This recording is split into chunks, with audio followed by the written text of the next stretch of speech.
All right, welcome back, guys. So, at this point, as the more and more coverage that I've been watching, the more and more everything seems like it's a distraction.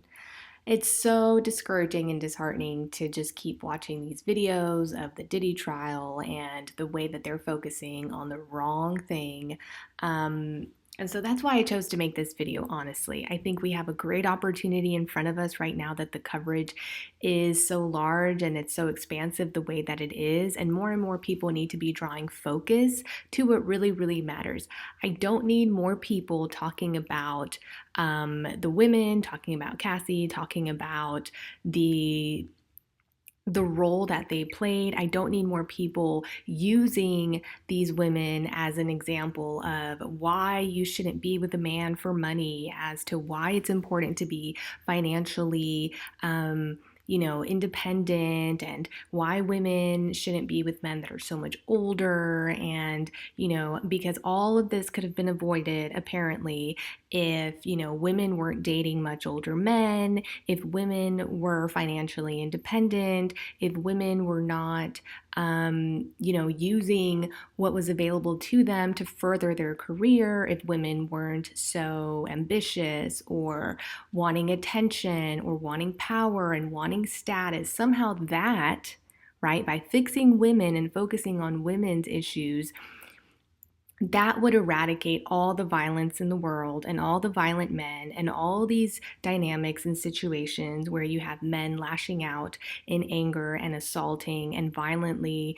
hitting and beating and punching and dragging. All of that behavior would be eliminated because it's a direct result of women who want to climb up the ladder.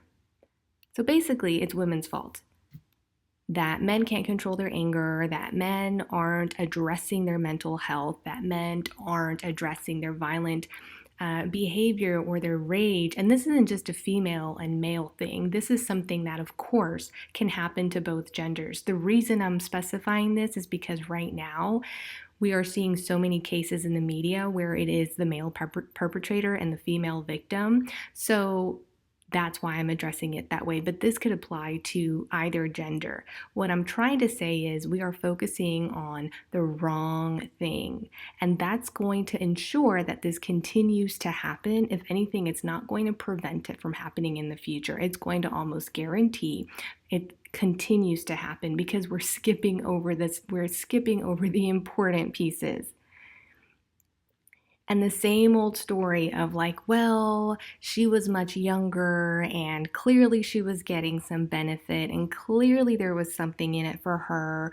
Why did she keep going back? This was a, consensual relationship, when really at the end of the day, there are so many cases of independent, hardworking women who don't need anyone's money, who are not using their body and physical favors to move up in the workplace, that still get attacked, that still get beaten, that still are victims of violence. And so apparently, even if they covered all their bases, and went to school, prepared themselves, got the job, moved up in their career, got their own money, secured themselves financially, covered up, didn't post explicit photos or suggestive photos, didn't behave in an overly flirtatious way. Apparently all these women checked off the boxes, so why are they also being victims? Why are they still being victims? Because at the end of the day, we are all responsible for our own actions, and we need to be teaching this to people, not focusing on what the victim did wrong or how the victim should have been more careful, and not exposing themselves by being more financially independent or being less flirtatious or making sure there wasn't as much of an age gap. There are plenty of people in age appropriate relationships where the age gap isn't too big and the financial gap isn't too big, and they're doing all the right things according to advice, and yet they still become a victim. Why? Because it's so much deeper than that. So that's why this video is going to focus about what we really need to be focusing on, guys. Okay, what creates these kinds of dynamics? Right? What creates these kinds of people? Why aren't we getting into the why and the how and kind of the recipe for these things so that we don't keep cooking up the same kind of mess as a society every couple of years? This is an ongoing thing.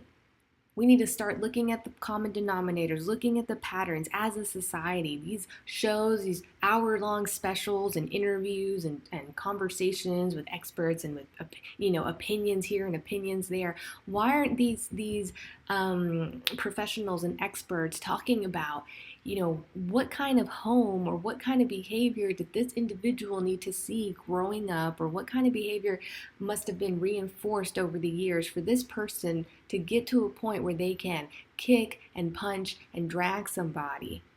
What kind of behavior as a society are we enabling when we allow someone with poor character to continue to move up in their field and become more and more and more financially successful, even though the people around them have seen the way they act, even though the people around them have reported it or have talked about it, or it's well known within the industry that they're in? Why are we fostering silence as a society? Why is it important to speak up? Why is it that someone can go on years and years and years with doing this, right? Um, and I know I kind of skipped ahead from the beginning. Why do people end up in these kinds of situations? Why are they, when it comes to the perpetrators, right? Why are they psychologically in such a sick place to where they can engage in this kind of behavior? Right? What kind of trauma could they have potentially gone through? What kind of thing? What are the signs? What did they see? And what kind of help do they need? Right? So where we can help the next generation, or we can help others who potentially find themselves in that situation. Use all this news coverage and podcasts and shows as an opportunity to reach out to the next up and coming perpetrator, right? The next up and coming person who is sitting there, who has trauma, who has anger, who has built in rage and issues from their past, maybe from their childhood, maybe they were abused, maybe they were victimized, and they're sitting there and they don't know how to deal with this, and they're getting deeper and deeper into a state of madness or darkness or thoughts.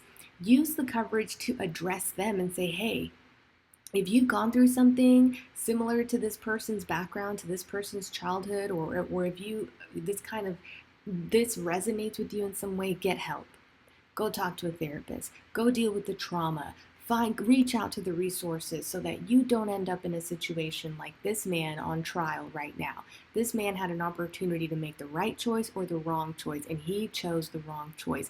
But you can do better. You can do different. You can avoid this. You can, avoid finding yourself in this mess where you could potentially be locked away if you get your stuff under control early and you address those demons and you deal with that chaos and you deal with that unresolved pain and anger, so you don't become addicted to substances or addicted to physical interactions, to keep it PG. You don't get addicted to things that are going to become your downfall. You don't engage in vices and things of that nature.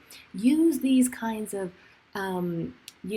podcasts and shows and coverage during this trial to bring this up, bring these conversations starters up. Not, oh, Cassie, how did she and how did they meet, and was she using him to further her career, and how did he meet the other person? Did he promise them that he would further their career, and was it consensual, and was she a willing participant, and what kind of pictures did she text him when they first started dating, or what kind of flirtatious messages did they exchange? How does that help prevent this from happening again? That doesn't help prevent someone becoming that way, because this takes time. People aren't just born like this. There's certain behavior that is reinforced time and time and time again that leads to someone becoming a monster that they don't recognize themselves. Let's address that process so that young men looking at this can maybe spot something, and it could be a wake-up call for them. And it could be a woman too, who might be dealing with these thoughts and with rage and with unresolved hurt, that can recognize that they're going to spin out of control soon, and they don't want to end up like this person on trial, potentially losing their freedom. If we really care, we will use this trial as a way to learn and talk about the real issues. Go deep, not just on the surface. All this talk about the kind of conversations we're having about Cassie and the other victims are so surface level. It almost seems like it's an intentional distraction, so we can get caught up in juicy, silly details about their love life, about their relationship, and even about the attacks themselves. So it could just be us, looking at pictures and images of bruises and doing nothing about really addressing the root pain and the root cause that's making this happen so often in our society. And I already know someone's going to say, well, if we really want to talk about this, we are talking about this when we talk about the victims and we talk about Cassie and we talk about the other women and all these women's stories. We are trying to help the society. No, we're not, because we're focusing on questions like, why did she stay? And was she with him for the money? And was she using him to further her career? And these are the kinds of things I'm hearing every time there's a video about this trial, especially now that Cassie testified. There were all these commentators just tearing her down, talking about her background. Oh, she's not a saint. It was a complicated relationship. It was, there were lots of other things going on. It wasn't so simple. She was getting a financial benefit from it. What does that matter? That's another conversation. And yes, it's a conversation that we should be having, but not during a trial and not during not during an ongoing trial like this, because right now the focus and the point and the issue at hand is this behavior acceptable? And we should all be able to agree that it's not. And I already see some people still trying to debate whether or not it's acceptable because she was a consenting adult, or because she was a willing participant in some of these things, or because she kept coming back. Somehow now it's up for debate whether or not you should be held accountable if you are caught on camera dragging and punching and kicking and assaulting someone. Now we actually have to debate that, but that's another issue. But the focus during this trial should be, is this behavior acceptable? What are the consequences for this behavior, right? And how do we prevent it from happening again, right? We do not want this kind of behavior as a society, so let's learn the lesson and let's prevent this from happening again. That should be the main focus. And the way to prevent it from happening again is for us to talk about self-control. It's about being able to manage your emotions, your anger, right? Self-control, self-discipline, not acting on impulse, things of that nature. It's not talking about the victims and the women in these cases and saying, what could they have done to cut the abuse short? What could they have done to make sure that the abuse didn't go on for as long as it did? It's not about time. It's not about it lasting a certain period. We shouldn't be putting hands on people, period. Stop putting the blame and the responsibility on others and start focusing on our own individual responsibility. We are responsible for our hands, right? And our anger and our violence and those desires in a moment. When we get heated up, we are responsible for keeping ourselves calm, cool, and collected, learning the right strategies, dealing with our mental health so that we don't explode and harm other people physically. That's the main issue here. Why are there so many people unable to manage their anger, to deal with anger and with conflict in a healthy way, to where they're not assaulting and being violent towards other people? Why are there so many people that are unable to deal with maybe their physical needs and their physical desires in a way that is healthy, in a way that is respectful and responsible?